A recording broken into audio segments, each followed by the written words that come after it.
panelists, we have Dr. Jalil Abdul-Adil, who is the co-director of the Urban Youth Trauma Center and associate professor of clinical psychology in psychiatry at the UIC College of Medicine. We have Veronica Halloway, who is the chief of the Center of Minority Health Services at the Illinois Department of Public Health. We also have Chloe Gruin-Sands, who is the Manager of Health Equity and Planning at the Metropolitan Planning Council, and Dr. Amanda Roy, who is the Community and Prevention Research Program Chair and Assistant Professor at the UIC Psychology Program. The panel will be moderated by Guy Morris. He is a first-year MHA student at UIC and currently also works at UI Health as a Community Actions Network and Outreach Coordinator. Guy, take it away. Thank you so much. Good morning, everyone. My name is Guy Morris. As Vishwa said, I am a first-year Master of Healthcare Administration student at the School of Public Health here at UIC, as well as the Community Action Network, or CAN, and Outreach Coordinator for the UIC Healthy Start program. And today I'll be moderating today's panel. We have 4 astonishing panelists who will help illuminate our theme of revolutionary healing and rebuilding with a more specific focus on collective trauma and the impact of changing community structure on health equity. Now I'll invite each of our panelists to give a brief opening statement that describes who they are and the work they do. First up, we'll have Dr. Amanda Roy, PhD. Great, thank you so much. And a really big thank you for the invitation to be here with such an esteemed group of colleagues. So as was said, I am currently the chair of the Community Prevention Research Program in the Department of Psychology. I'm trained as a community and developmental psychologist. And I describe my research as falling into two areas. One really focused on neighborhoods and the ways that neighborhood space influence youth development. And the second on the way that young people understands systemic inequality, how they process that and how they resist against it. And I do this leading a longitudinal study of young people, predominantly Black and Latinx young people in Chicago. And I'm just really excited to learn from my panelists today. Thank you, Dr. Roy. And next up, we'll have Dr. Jalil Abdul-Adil. Good morning, and for those of you, can you hear me? Okay. Good morning, and for those of you who are Muslims at this time, I also say Ramadan Mubarak. I'm an associate professor of clinical psychology and psychiatry. We primarily try to use evidence-based practices to serve the underserved or often unserved people of color, particularly racial, ethnic, religious, linguistic minorities who are coming from historically oppressed and disenfranchised communities. And we try to build on the best practices of empirical sciences, but applying them within an appropriate culturally responsive context, which leads to us using not only the best practices in mental health, but trying to tap into the best practices from the indigenous cultures, which leads to me using modern rap music and hip hop culture that is strategically selected to amplify the voices of the youth in a way that gives them both inspiration and connection to our work.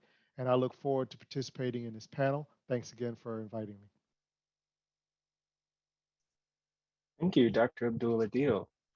Now we have Chloe Gruin-Sands, MPH.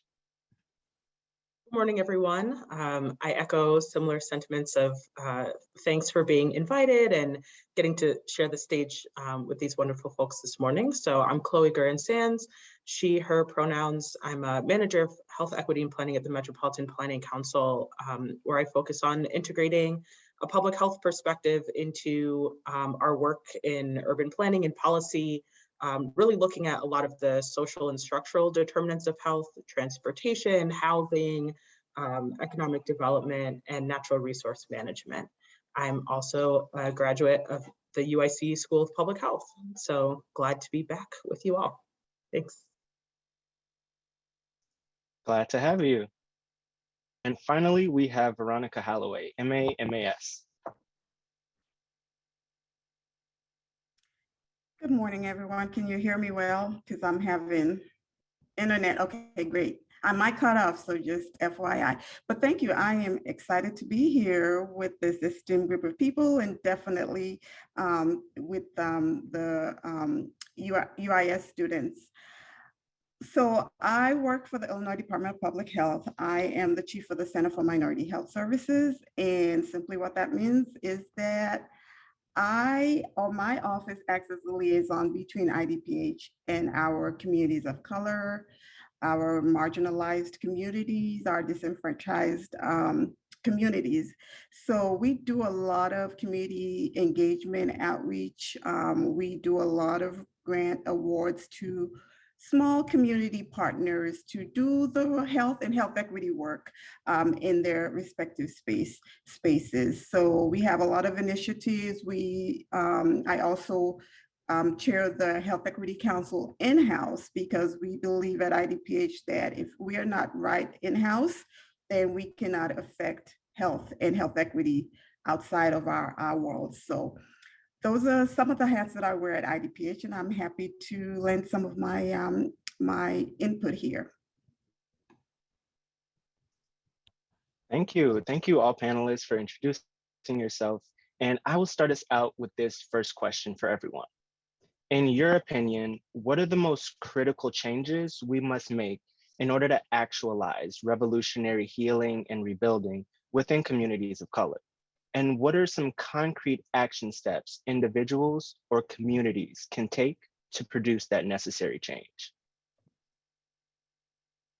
Whoever wants to start us out, feel free to jump right in. So I'll go ahead and just say, from my perspective, I think we first need to recognize that racism is making us sick, and we need to name it and call it for what it is. So there's several data out there that says that by 2050, that the minority will be the majority. So consider health outcomes. If we know among minority populations, we always have the bad end of the stick in terms of health outcomes. So imagine if we're the majority by 2050, what a sick economy that would look like.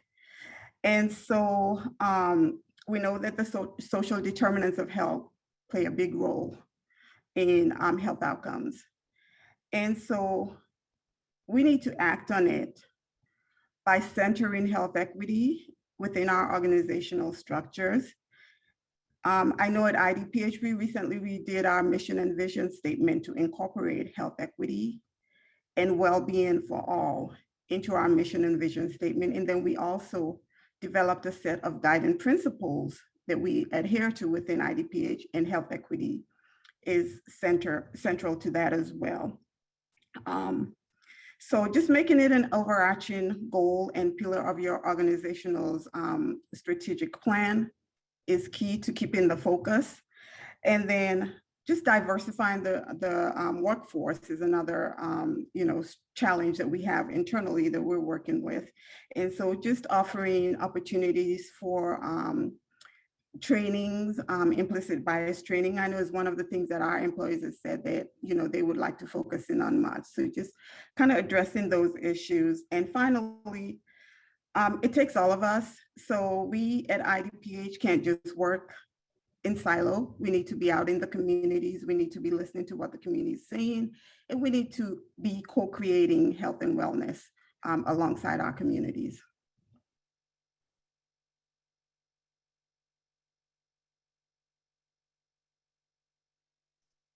Thank you. With Dr. Roy, would you like to go next? Sure. I would just really echo a lot of what Veronica had to say. I feel like, one of the, critical things is this collective recognition of inequity, of racism, of these systemic issues that are really driving disparities. And I think that, that this is an issue that everybody needs to attend to. And I don't feel like it's the responsibility of one group or another. It's really sort of everyone. And I think it's important in part that, you know, people who have historically been in positions of power to have humility in terms of hearing some of, you know, these, recognizing their privilege and attending to working collectively to eradicate inequity. Thank you. Ms. Gruin-Sands, would you like to go next? Sure. And you can definitely just call me Chloe. So I definitely agree again with Veronica and Amanda's points. I think, you know, recognizing and naming the harms that have been done and actually are ongoing and continue to persist is really important, but then also figuring out what are you going to do about that? Continuing to do the same actions over again and just saying, oh, sorry, I know that's hurting, you know, that's not fixing the problem. So starting by really actually listening to people about what they want, about where they want things to go, and forming those partnerships, and, you know, either shifting power or maybe changing the idea of the goal being power, and maybe the goal is to reconnect and, you know, work together for a better vision of society that doesn't necessarily have to involve somebody at the top with power. And then I was going to say this later, but also find and fund your local radical artist or archivist or librarian to start telling those stories that are often just hidden or purposefully erased about what's actually been happening in communities, both the harms, but also the vast history of resilience and resistance that we have that we often don't know about. Thank you. And finally, to wrap this question up, Dr. Abdul-Adil. Yes, thank you. Just to add to what people are saying, I think that the listening and leveraging of the community's strengths and voices is critical, particularly when you're talking about historically oppressed communities. Sometimes we miss the fact that there's a tremendous amount of historic and contemporary resilience which has happened. And I've had the pleasure of working in Chicago's neighborhoods and some of the so-called toughest neighborhoods, and this ranges back from, you all may remember as Chicago natives, Cabrini Green, Rockwell Gardens, Ida B. Wells, Robert Taylor homes when it was full. Some of the sensationalist headlines that have characterized Chicago's oppression. In each of those communities, I've always found a tremendous amount of resilience and strengths, and I've also always learned a lot and have been able to partner with residents of those communities. This includes the youth who usually get the worst of the stigmatization because they're caught up in the crossfire of this historical oppression and they're struggling to navigate it. So when we can partner and learn and leverage those resources, it enriches our so-called mainstream interventions and prevention programs to a tremendous extent.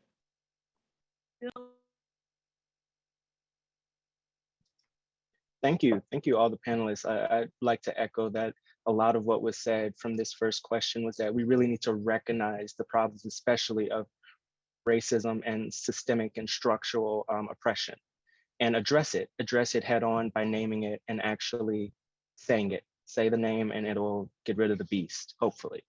That's the first step. So I'd like to direct my next question at Dr. Roy and Dr. Abdul-Adil. In relation to the work and research you both do, excuse me, critical consciousness and youth resilience for Dr. Roy, and Hip Hop Heal, Strong Families, and the Urban Youth Trauma Center for Dr. Abdul-Adil, how can families and communities of color uplift and engage youth voices in a more meaningful way to find collaborative solutions to our collective problems? Dr. Roy, would you like to start us off? Sure. So I will say that, I really came to the work that I do on critical consciousness from the data that we were collecting from the young people in our study. In part because we had started collecting this qualitative information about what matters to young people. And it was just so striking the way that young people, so 15-year-old Chicago youth, were talking about their perceptions of inequity in society, their own lived experiences of it, and how they were really committed to sort of fighting against it, resisting it, and giving back in a positive way to their communities. And so, I think that I would say that a lot of it's already happening, just like Dr. Abdul-Adil was saying, it's there, it's happening. I think that for me as a researcher, I see my role as sort of really attending to what's happening and being able to sort of shift the narrative from, when we're talking about research on young people, particularly young people of color, shifting the narrative from one of a deficit approach to one that's really recognizing those strengths. And then as an educator at a university like at UIC, where we have such a diverse and strong undergraduate student body, recognizing those strengths in my students and creating spaces within the classroom for young people really to explore those questions about inequity, society, and think constructively about how they can engage in positive social change. And I would add to what Dr. Roy has mentioned, that a lot of the inspiration began with wanting to tap into the indigenous strengths. As I work primarily with the African American and Latinx communities, I found that there were a lot of voices which were missing. And so being able to, way back, when I started this work, I feel like I'm the old person on the panel. Y'all pardon me here. But, when I started this work back in 1989, rap music wasn't even considered music. Didn't have no shows dedicated to it. It, wasn't recognized in a lot of mainstream award shows. But I knew that this voice that was emerging from the urban areas, from the young people, potentially could be leveraged in our mainstream intervention. So, I actually am an old Motown baby. That's my favorite music. That's what I was raised on. Cameo, Parliament, Funkadelic, Marvin Gaye, Diana Ross. This was speaking to me. But I was like, I don't even like rap music when I first heard it. But I'm like, but what they're saying, some strategically selected songs could be leveraged. Yes, there was some noise and nonsense, but there was also a Public Enemy, a Queen Latifah, an MC Lyte, an X-Clan. And as I found over the years, you could strategically sort through all of the songs to find things which amplify our mainstream mental health and wellness messages. And that was really inspirational as well as educational for our young people, because they saw us recognizing their music, their voice, their interests, and then tapping into it to incorporate it into what we were doing in our school-based programs with violence prevention and trauma and pro-social development and rites of passages programs. So it was educating, in the words of KRS-One, the legendary rapper from Boogie Down Productions, is edutainment. And I think that trend has continued all the way to our contemporary artists, although, of course, some things change. Some of the messaging has changed. I wish there were more African medallions like there used to be, but I think this is exactly why we're having conferences like this. We got to get out of our comfort levels. There's a comfort level in psychology, there's a comfort level in social sciences, and I think that comfort level also contains the potential that we could be doing, which can exceed what's happening and address some of the problems we have, because we're in a comfort level that comes from mainstream institutions that don't recognize or reflect the sensibilities and values of the communities that we're serving, so we can be the bridges in this. Thank you both for your sentiments around this question, because I think a lot of what the audience would like to hear is really that we want to address the problems and not just address them, but shift the narrative, as Dr. Roy said, and to recognize the strengths and creating that space that we know a lot of institutions fail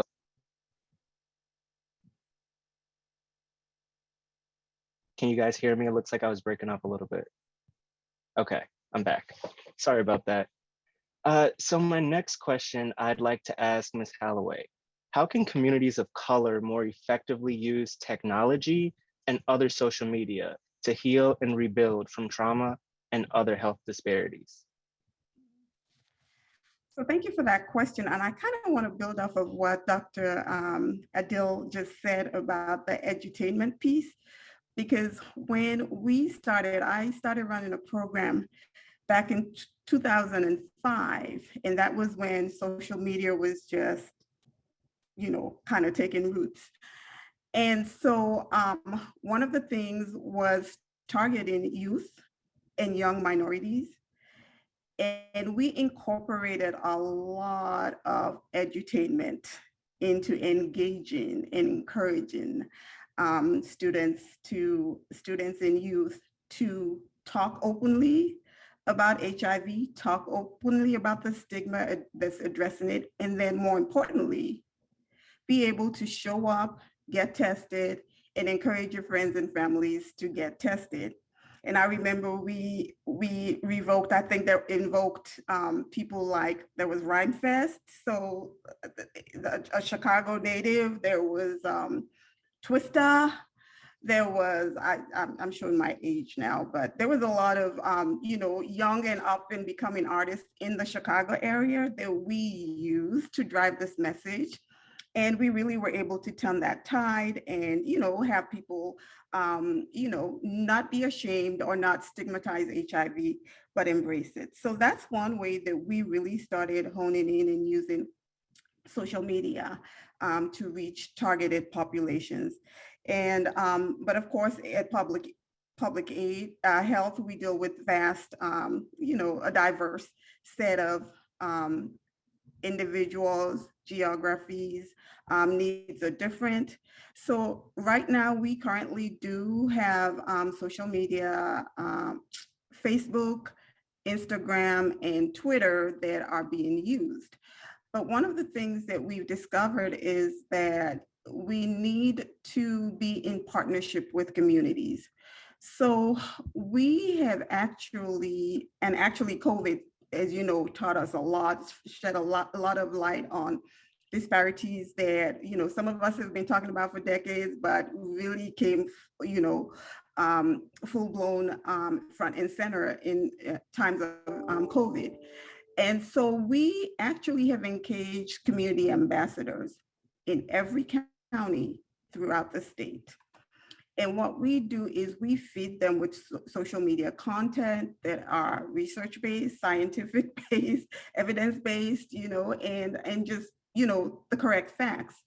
And we ask them to adopt those social media, that information in whatever way they choose to engage with their sphere of influence. And that has been very, very productive for us, especially in helping to hone in on misinformation and disinformation about COVID and about the vaccine in general. So just from a community level, empowering our communities, the influencers, the gatekeepers of those communities to help spread our messages via social media, via text messaging, whatever medium they choose, has kind of been beneficial for us. And, our ambassadors span the age from high school all the way to seniors. So, and that's the way we're approaching it. Amazing, thank you. I love the community ambassadors. It reminds me of the concept of a community health worker and really taking the strengths of a community and really showing the community that we are strong and we can do it. Even if we take the evidence-based programs, initiatives, and tweak them a little bit to ensure that they work for those who live within our communities. Thank you. So my next question is for Chloe. What have been the historic health implications of excluding minority voices or concerns in urban planning? And how can communities of color more readily engage in urban planning initiatives?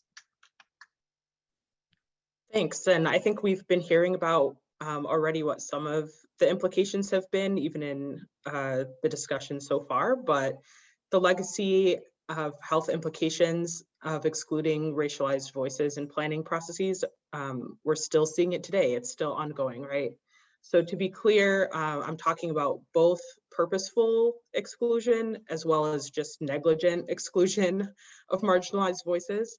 One of the most prominent examples that we see is residential segregation, right, which is still ongoing. We all know the legacy of that in Chicago, but that allows for disinvestment across any area that you can think of: housing, services, environment, education, health. All of those disadvantages accumulate in a community and lead to what we're seeing now in Chicago, which is huge and widening life expectancy gaps across the city, driven largely by preventable chronic diseases and other social symptoms like substance abuse and violence. So even before COVID, we've been seeing that life expectancy for Black, Asian, and Latinx people in Chicago has been decreasing, while life expectancy for white Chicagoans has actually slightly improved.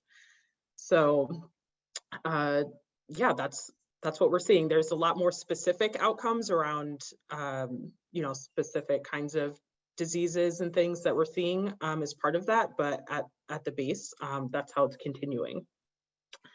As far as engagement, I think marginalized communities are already doing a lot to engage with urban planning. Community members and organizations, I think, my advice for you all would be connect with your ward office, connect with your city council rep, and find civic partners, find academic partners. But I would say really the city itself needs to make engagement with planning initiatives easier. So right now, engagement opportunities and rules are inconsistent. All of that needs to change before we can really expect community folks to continue to put themselves out there even more in that context. And then one last note on that, a brilliant colleague of mine once pointed out that often when it comes to gathering input on a specific topic, people of color and marginalized people are expected to be in total agreement or that opportunity is taken away, right? So if you can't all agree on what you want to see here, what development you want to see, well, then we'll just not do anything, which is often not an expectation that's placed on our white counterparts.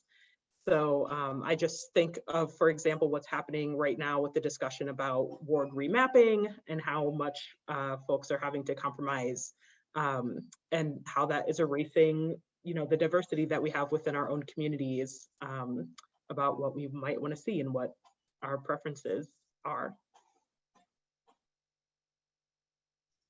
Thank you for that. I definitely understand the historic implications of things like ward remappings. Even during the 2020 uprisings, everything that was going on, a lot of the people in Chicago didn't even know which alderman to call because they lived on a border between several neighborhoods. So it was just a very troubling time in a lot of senses.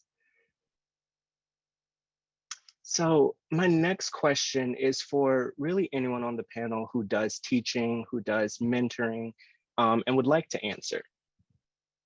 What is your teaching philosophy, and how would you advance healing and rebuilding through mentorship? Or how have you advanced healing and rebuilding through mentorship?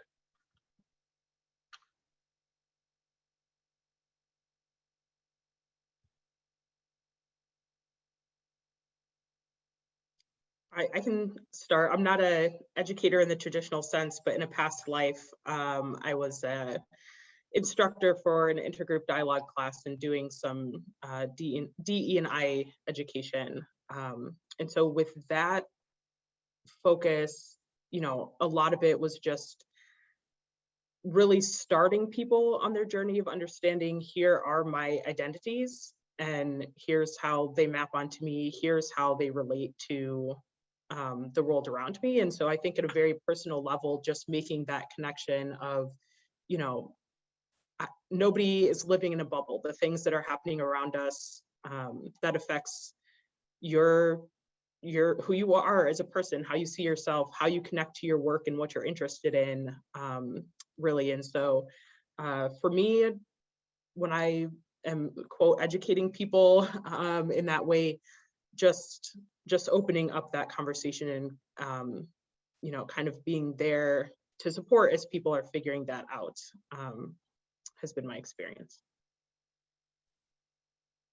Yeah, building off what you said, I can comment a bit that my philosophy really is, you know, borrowing from the young people, just keeping it real, but keeping it real and revolutionary. And I think, you know, describing the problem is a start, not the stop. It also has to be, what are we going to do in terms of practice? So, you know, a teaching philosophy of practice, praxis, you know, some people say.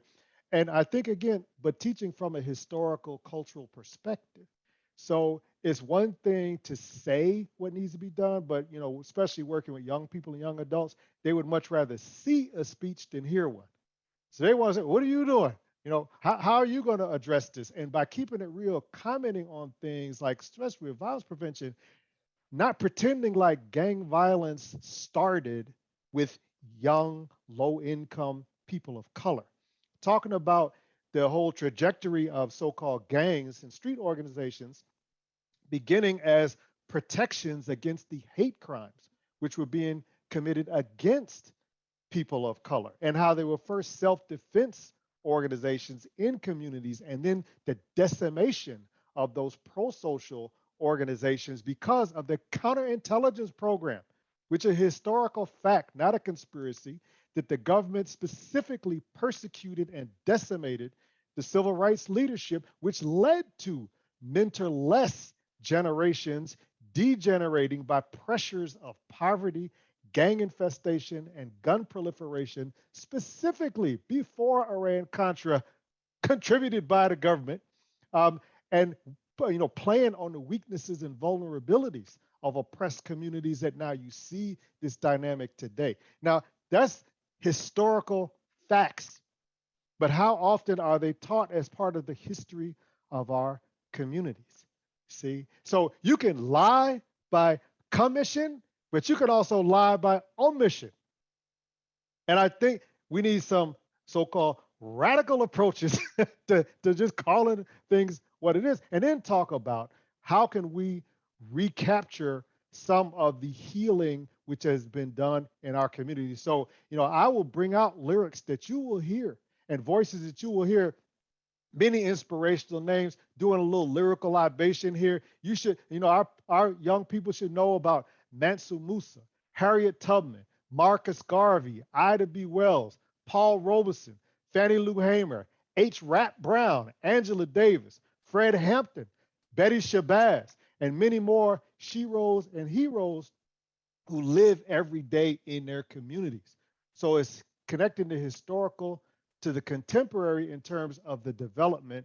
And also, if we want to be revolutionary, then we got to talk about the revolutionaries in our history, and not only how they discussed oppression, but how they sought to dismantle it and be ready to sacrifice.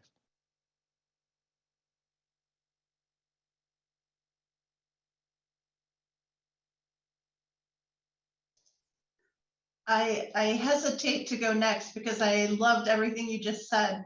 But I will follow up and say that, you know, there's this perspective in psychology and education called transformative socio-emotional learning, which is really thinking about how can we promote and support the skills that young people from marginalized backgrounds bring to the classroom. And it focuses on perspectives of collaboration. So understanding what young people need and are looking for in the classroom, and sort of working together to provide that.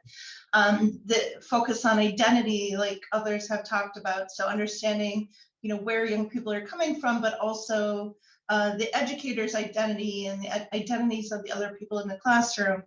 And then a focus on social justice and making these conversations around inequity really explicit, and you know, creating space for young people to engage in action against it. And so this is something that, you know, it really resonates with me as an educator, and it's something that I'm trying to foster in my teaching practices.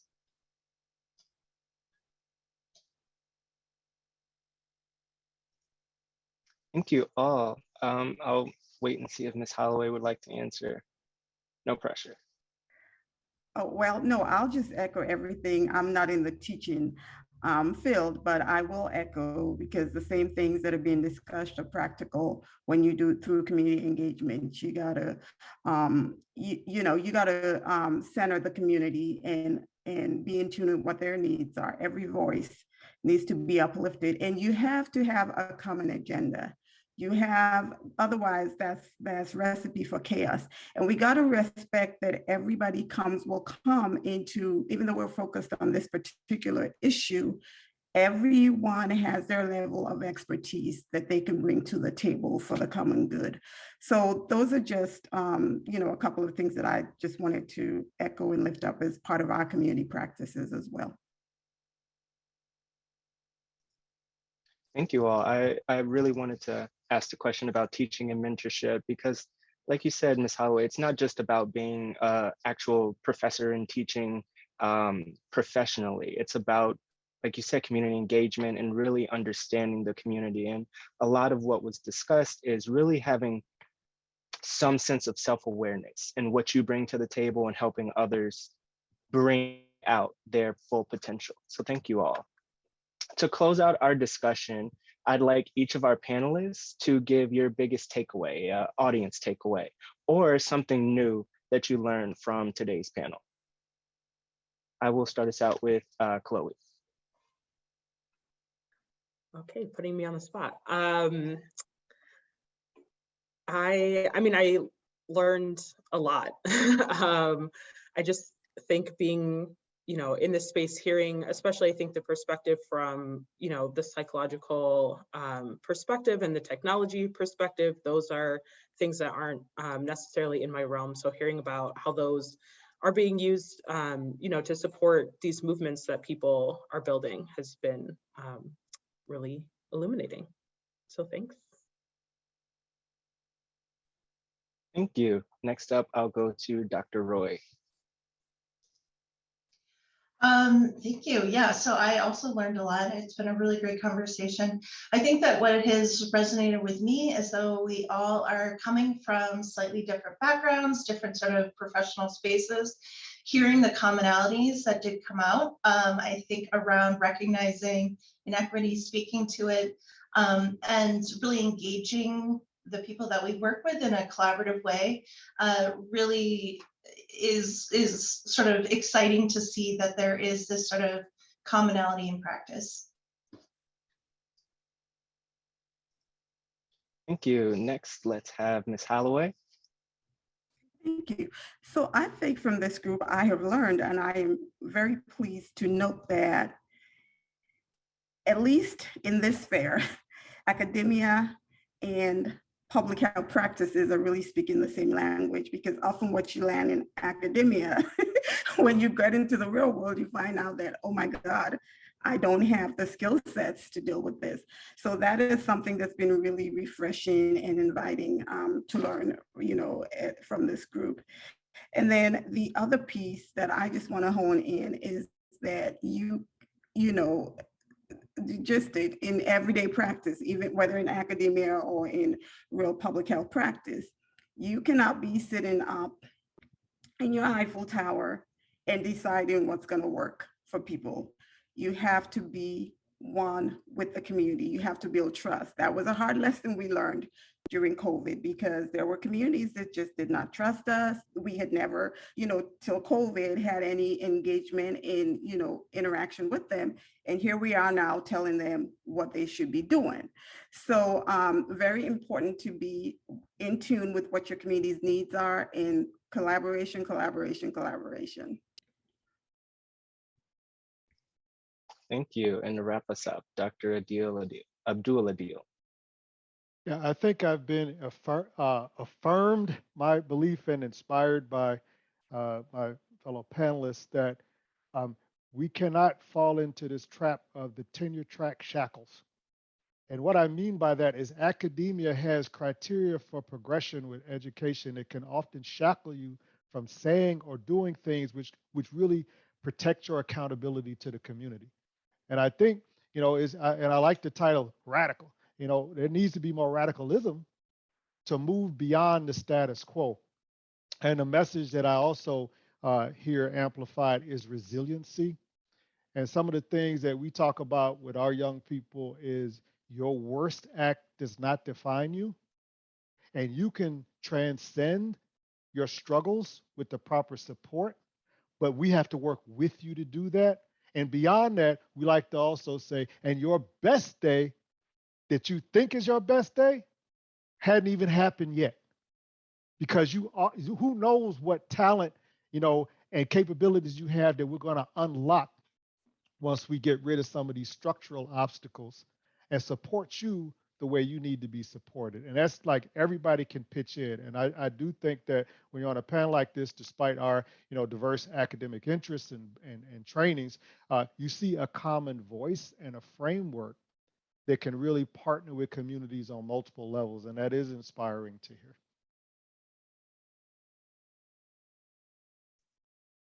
Thank you all so much. Thank you for discussing and sharing your experiences. Thank you to the panelists for sharing your insightful and expansive experiences. We had a multitude of different perspectives today.